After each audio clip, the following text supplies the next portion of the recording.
ಅಭಿಷೇಕವನ್ನ ಸಕ್ಕರೆಯಿಂದ ಮಾಡಿದ್ರೆ ದ್ವೇಷವನ್ನು ಅಳಿಸುವುದು, ಸಿಯಾಳ ಅಂದ್ರೆ ತೆಂಗಿನಕಾಯಿ ನೀರಿಂದ ಮಾಡಿದ್ರೆ ಸುಖವಾದ ಬಾಳನ್ನು ತರುವುದು, ಅರಿಶಿನ ಪುಡಿಯಿಂದ ಮಾಡಿದ್ರೆ ಸಕಲ ಸೌಭಾಗ್ಯಗಳನ್ನು ನೀಡುವುದು, ಮೊಸರಿನಿಂದ ಮಾಡಿದರೆ ಸಂತಾನ ಪ್ರಾಪ್ತಿಯಾಗುವುದು.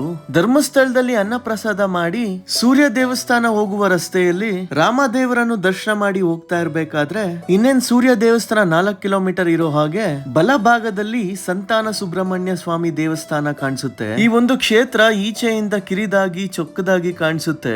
ಒಳಗಡೆ ಹೋದ್ರೆ ನಾಗಬನವನ್ನು ನೋಡಬಹುದು. ಇಲ್ಲಿಯ ವಿಶೇಷತೆ ಏನಪ್ಪಾ ಅಂತಂದ್ರೆ ನಾಗಬನದಲ್ಲಿ ನಾಗದೇವತೆ ಉದ್ಭವ ಆಗಿದೆ. ಶ್ರದ್ಧೆ ಭಕ್ತಿಯಿಂದ ಬೇಡ್ಕೊಂಡಾಗ ಸಂತಾನ ಭಾಗ್ಯ ಆಗುತ್ತೆ ಅನ್ನೋದು ನಂಬಿಕೆ. 4 ವರ್ಷದ ಮುಂಚೆ ಈ ದೇವಸ್ಥಾನನ ನಾವು ಅನಿರೀಕ್ಷಿತವಾಗಿ ಭೇಟಿ ಕೊಟ್ಟಿದ್ದು, ಈಗ ಧರ್ಮಸ್ಥಳಕ್ಕೆ ಬಂದಾಗೆಲ್ಲ ಭೇಟಿ ಕೊಡ್ತಾ ಇರ್ತೀವಿ. ದಾಂಪತ್ಯ ಜೀವನಕ್ಕೆ, ಸಂತಾನ ಪ್ರಾಪ್ತಿಗೆ ಈ ತಾಯಿ ಎಷ್ಟೋ ಜನರಿಗೆ ಪವಾಡ ಮಾಡಿದಾಳೆ. ಬಹಳ ಶಕ್ತಿ ಇರುವ